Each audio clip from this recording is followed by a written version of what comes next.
Inilah azab bagi Israel. Perang melawan Hamas, tank Israel malah menembak mati tentara-tentaranya sendiri. ככל הנראה, פגז של הטנק פגע בעמוד חשמל סמוך שגרם להפעלת המטען. מהפיצוץ נהרגו 6 לוחמי צה"ל ו-14 לוחמים.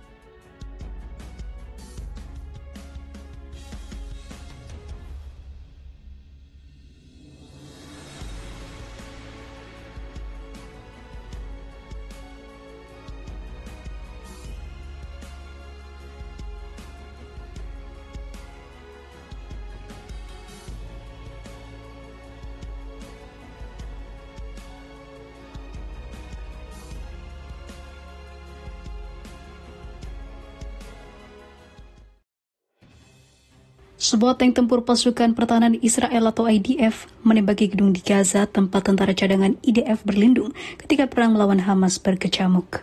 Bukannya menyerang pasukan Hamas, malah tank tersebut menembak mati banyak tentara IDF. Mengutip laporan dari Times of Israel, penyelidikan internal IDF mengungkapkan beberapa tentara Zionis tewas pada hari Minggu dalam apa yang disebut sebagai insiden friendly fire.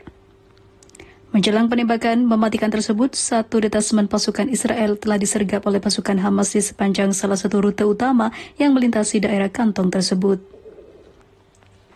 Dalam baku tembak berikutnya, sebuah tank Israel melepaskan tembakan ke area yang telah ditetapkan sebagai area terlarang oleh komandan IDF. Tembakan tank tersebut menyasar sebuah bangunan di mana pasukan Israel lainnya sedang berlindung. Laporan itu mengutip perkiraan IDF mencatat bahwa 263 korban jiwa militer Israel yang dikonfirmasi telah menjadi korban dalam serangan yang tidak disengaja itu. Laporan tersebut menyebutkan komunikasi yang buruk serta kelelahan personel dan kurangnya perhatian menjadi beberapa penyebab dari serangan bunuh diri tersebut. Israel melancarkan serangan besar-besaran di daerah kantong Palestina yang berpenduduk padat tersebut setelah serangan mematikan oleh militan Hamas pada 7 Oktober. Sejak meluncurkan invasi brutal ke Gaza, IDF telah berulang kali dituduh melakukan pengeboman dan penghancuran infrastruktur Gaza, termasuk kawasan pemukiman, rumah sakit hingga universitas. Insiden ini menimbulkan kecaman global dan IDF mengakui bahwa para perwiranya telah melanggar aturan keterlibatan. 2 orang dipecat dan beberapa orang lainnya sudah tidak mau lagi bertugas untuk menjadi pasukan Israel dan memilih untuk mengundurkan diri. Sementara itu, akhir bulan lalu NBC mengklaim militer Israel telah mengebom wilayah di selatan Gaza yang sebelumnya ditetapkan sebagai zona evakuasi. Hal ini membuat pemimpin Israel dipanggil oleh ICC untuk menerima hukuman karena ditetapkan sebagai penjahat perang.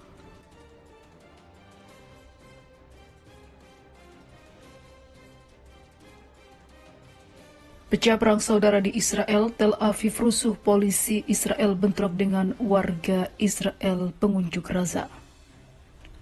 Ribuan pemukim Zionis menggelar demonstrasi di Tel Aviv malam untuk menuntut penerapan perjanjian pertukaran tahanan dengan gerakan perlawanan Islam Palestina.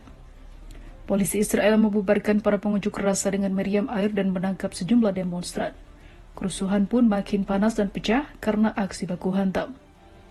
Sebelumnya, keluarga para tahanan Zionis menuntut segera ditandatanganinya perjanjian pertukaran tahanan dengan kelompok perlawanan Palestina dengan melakukan demonstrasi di depan kantor Kementerian Perang Israel di Tel Aviv. Seperti diketahui, keluarga para tahanan Israel menyampaikan pidato kepada kabinet rezim Zionis dan menekankan bahwa mereka tidak boleh membuang-buang waktu untuk mencapai kesepakatan mengenai pertukaran tahanan.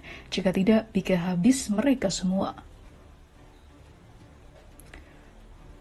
Penentangan Perdana Menteri Israel Benjamin Netanyahu terhadap gencatan senjata di jalur Gaza telah membantah kemungkinan tercapainya kesepakatan untuk pembebasan tahanan Zionis dengan imbalan pembebasan tahanan Palestina dari penjara Israel.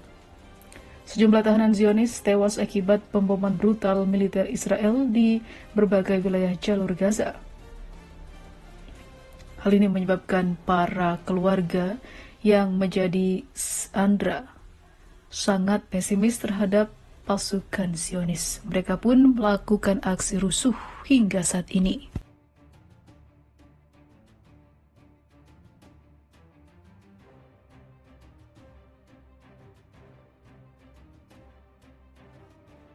Kibarkan bendera putih dan menyerah, militer Zionis akui kekalahan Israel di Gaza.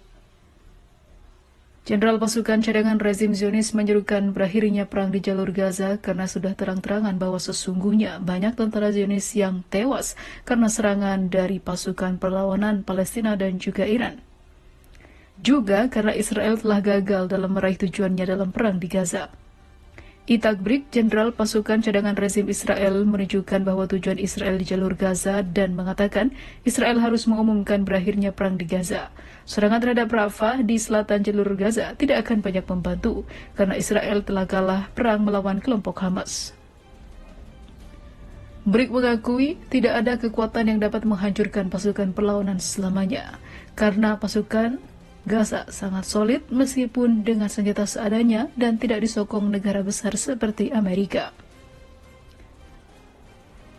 Setelah lebih dari 6 bulan berlalu sejak rezim Zionis menginvasi Gaza tanpa hasil dan prestasi apapun, rezim ini semakin hari semakin tenggelam dalam krisis internal dan eksternal.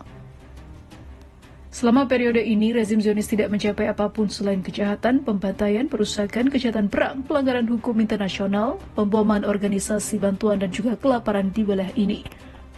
Sungguh memalukan.